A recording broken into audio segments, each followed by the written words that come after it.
welcome to Delta Lodge Outdoors. I am your host, Julius.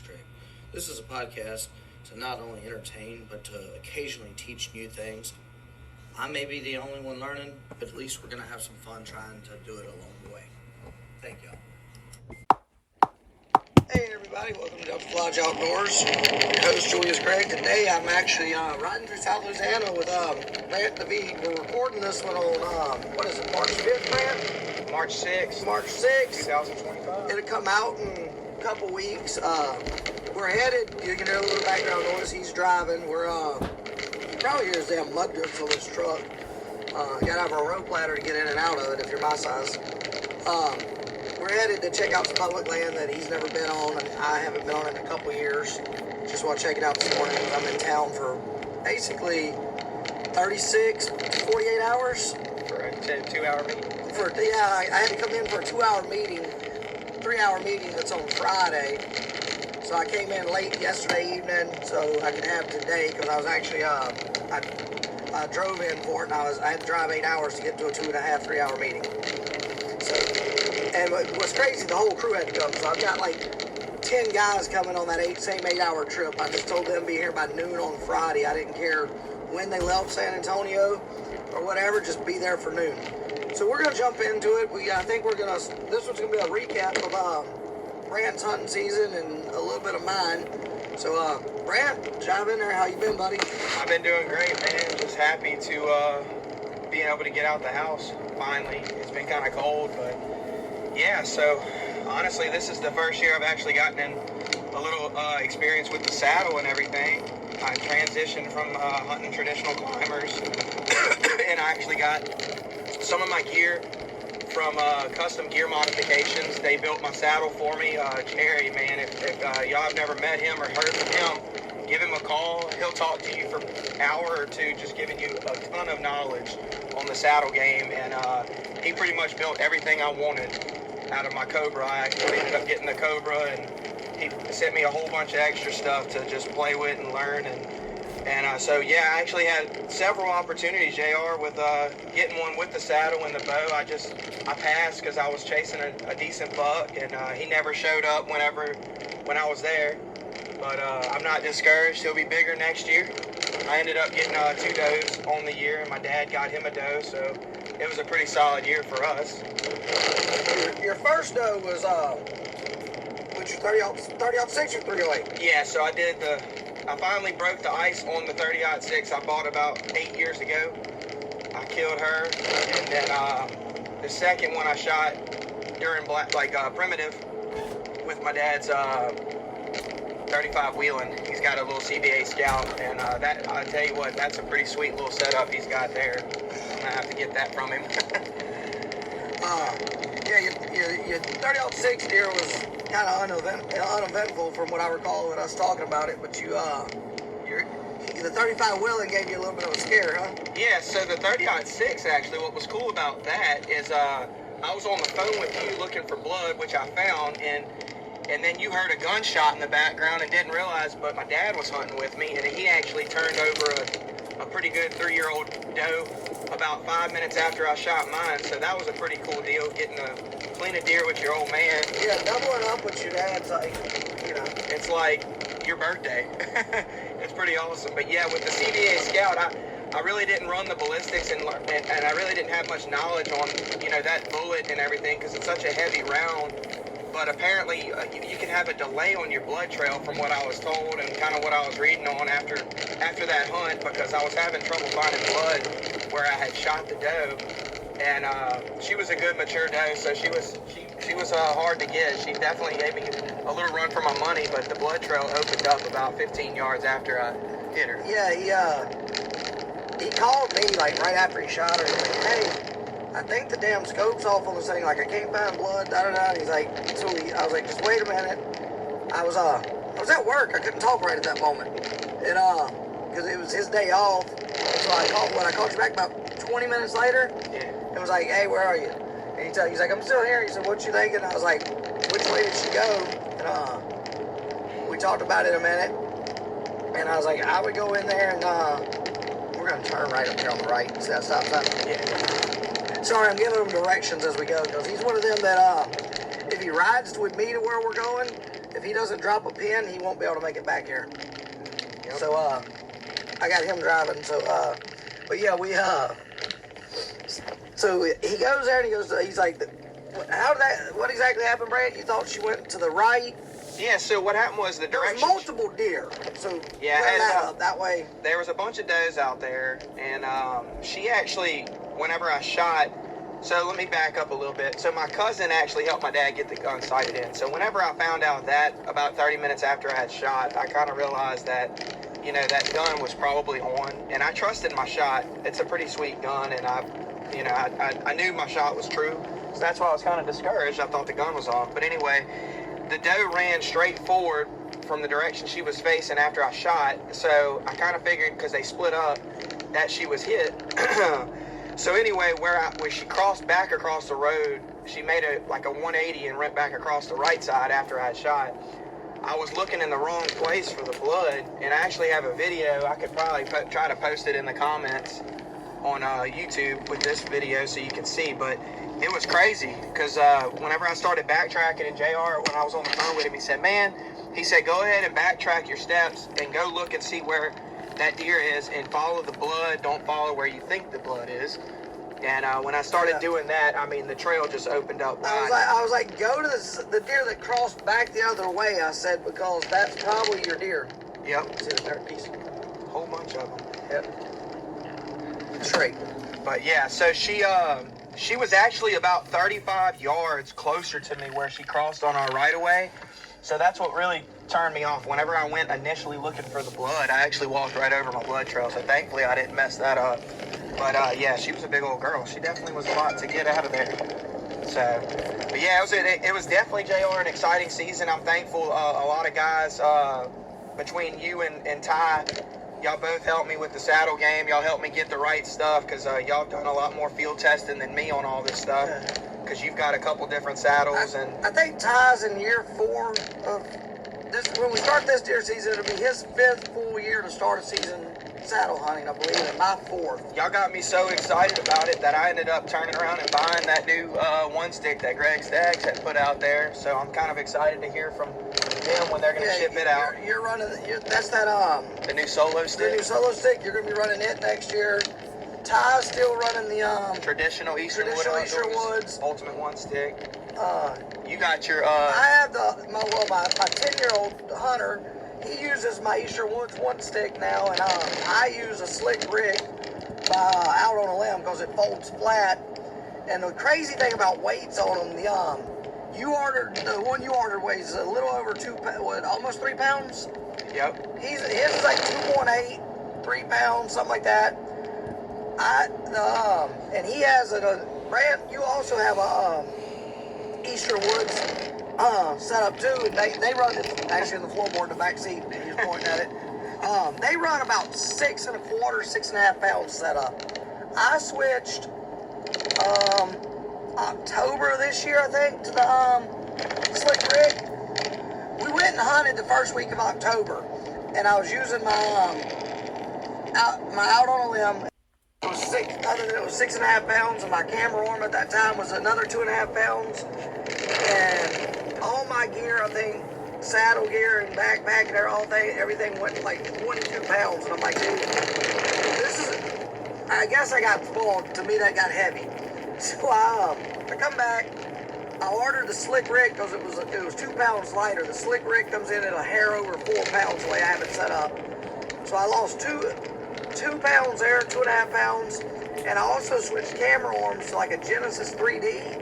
And a trifold camera arm now weighs like 19 ounces, including the fluid head. And my other one weighed right at 3 pounds. So I ended up dropping almost 5 pounds. Well, you know how much I was weighing at the beginning of the season. Yeah, you were carrying I had a Summit Viper Climber. That's 22 pounds right off the jump. And then my book sack was probably at least another 10 pounds. Yep.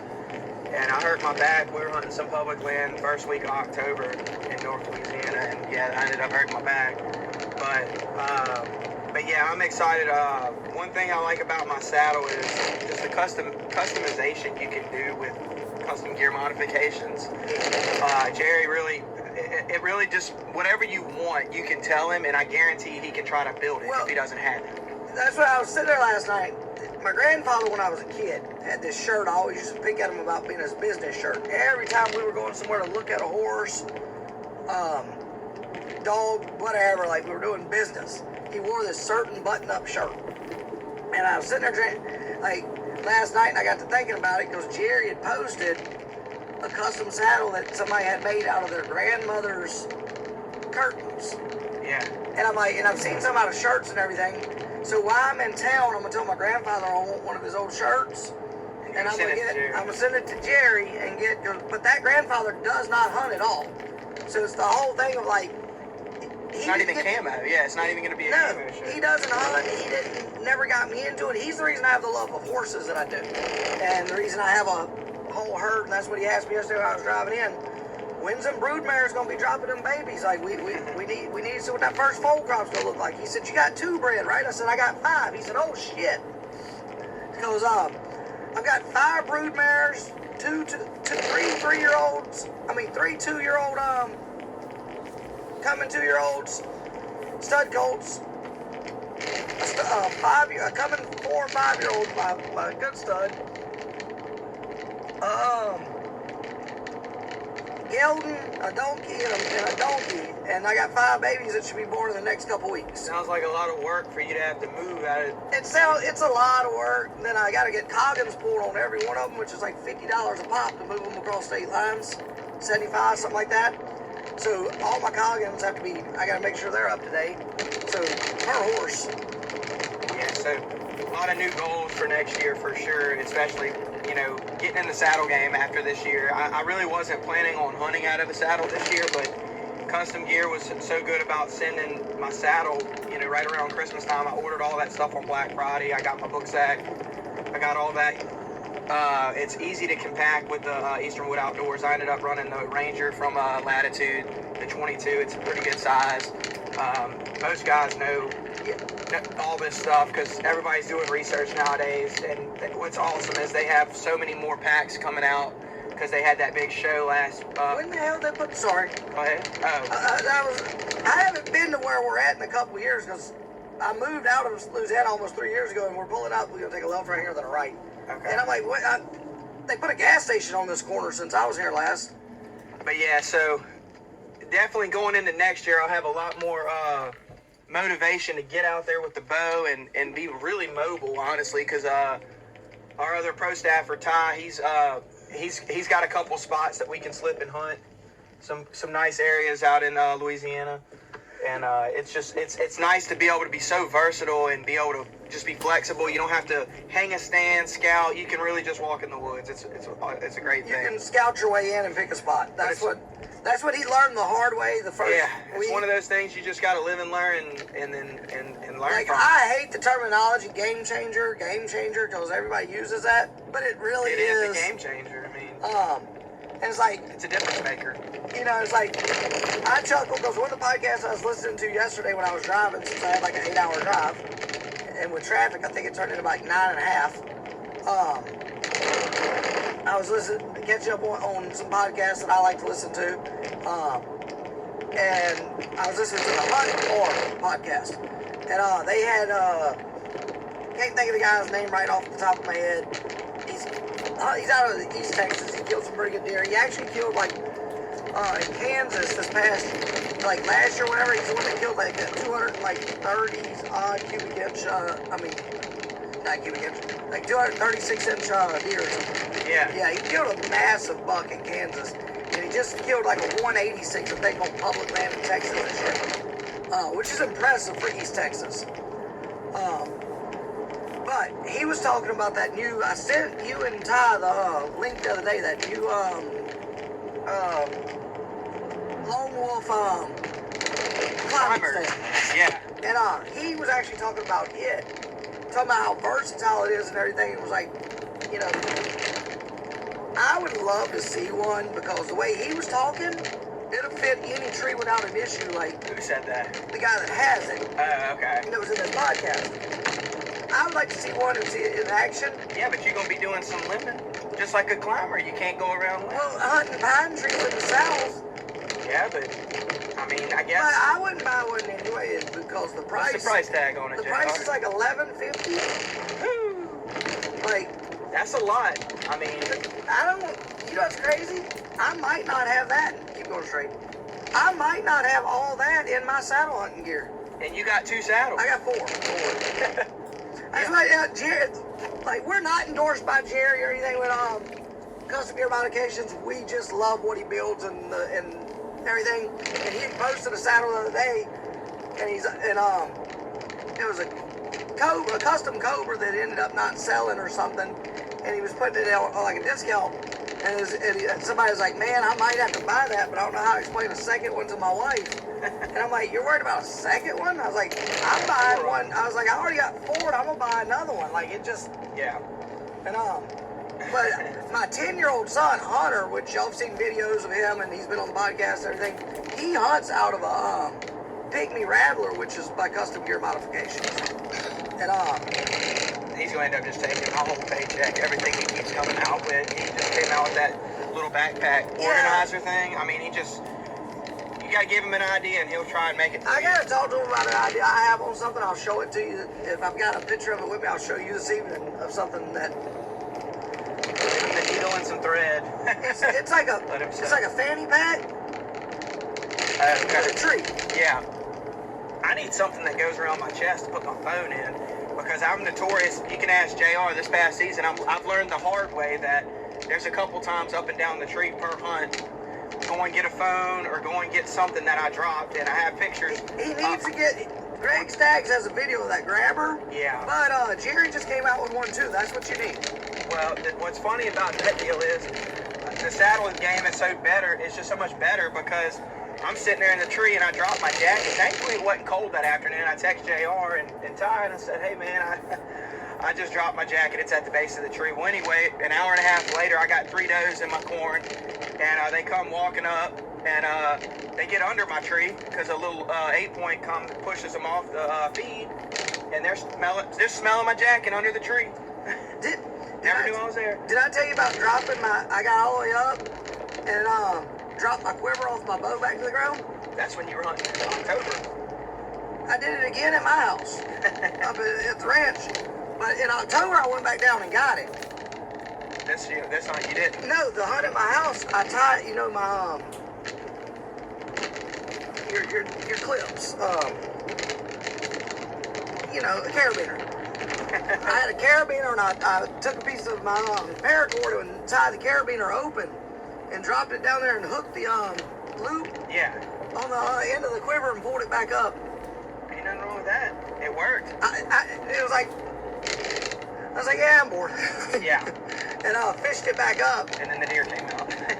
I think I videoed a doe at like 20 yards that day, because I've got video that I'll send to you too from this past year. Yeah. Actually, I have it with me. I'm probably just gonna leave that SIM card with you, so you can play with it with the laptop and everything. And yeah, it's definitely got a lot of momentum going into next year for sure with this experience gain.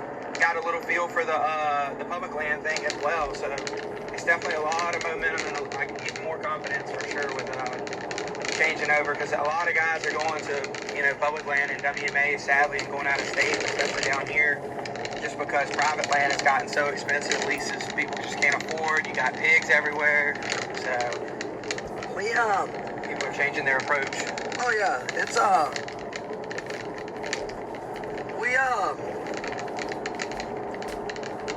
where we're going now,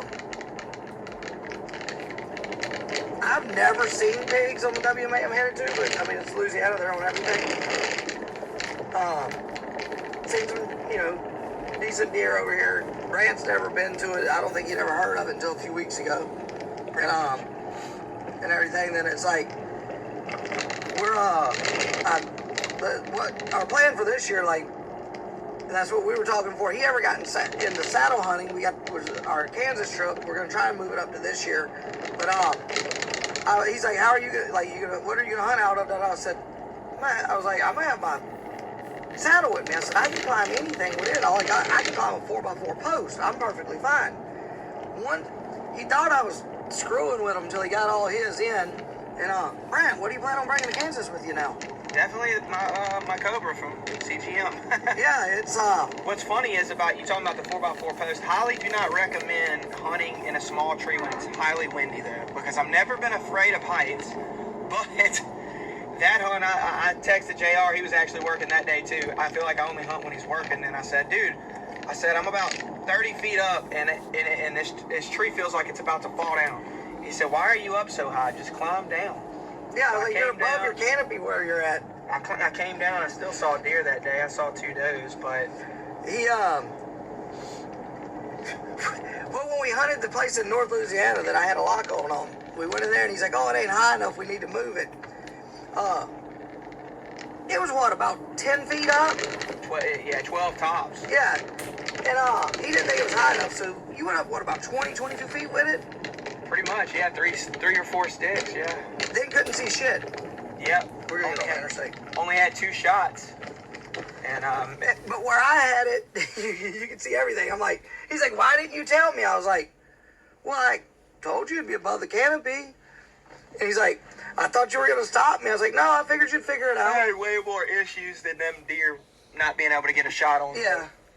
But yeah, you live and you learn. Definitely, it's and I think that's probably 99% of hunters out there. The change is a big thing for them, and it's hard for them. So like whenever going into the saddle game, it's just different. And even my dad, who has shoulder issues, he's had his nerves burned in his shoulder a lot and everything because he's been working as an electrician his whole life.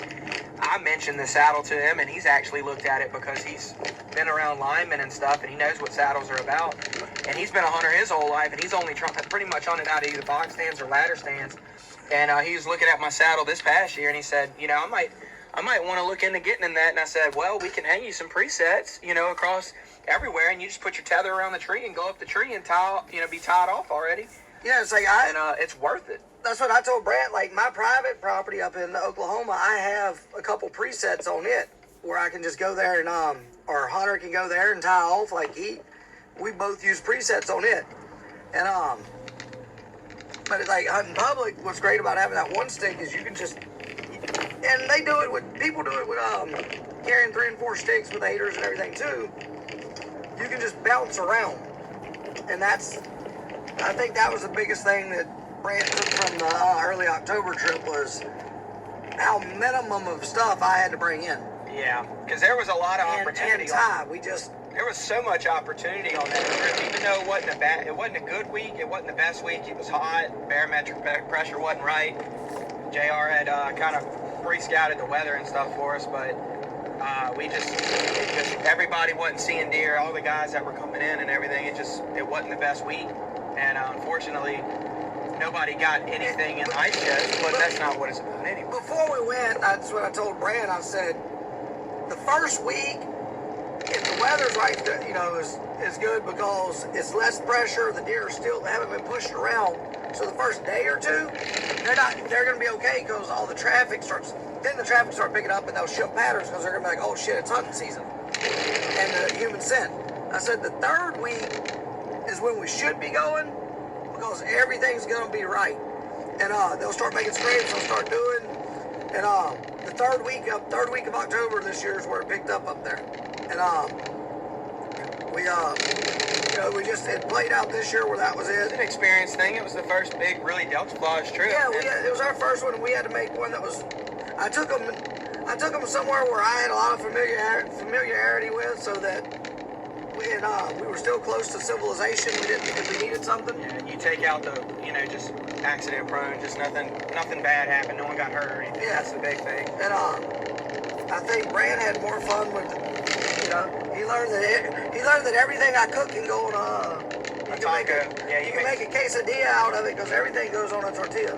Yep. Next time we'll bring 2 pounds of cheese though, unfortunately. But yeah, we had an overall good time on that, and that was pretty much sums his deer season up from the couple deer he killed to he's joined the dark side now and he's a saddle hunter. So in closing, what you got, Brant? Just excited to see what next year brings. Honestly, JR, just you know, and just getting better with the saddle, going up and down the tree. Like you and Ty always say, it just takes a lot of practice. The more you do it, the better you get at it, and the faster. But they always say the fast is not always the best thing. It's safety. So just What is taking it? time. Slow is steady and steady is fast. Yep, that's true. All right, well, you know, like we always say, introduce somebody to the outdoors. You never know, like, what it'll bring to them. Yep. So, y'all have a good one. Thanks. Dr. Lodge Outdoors.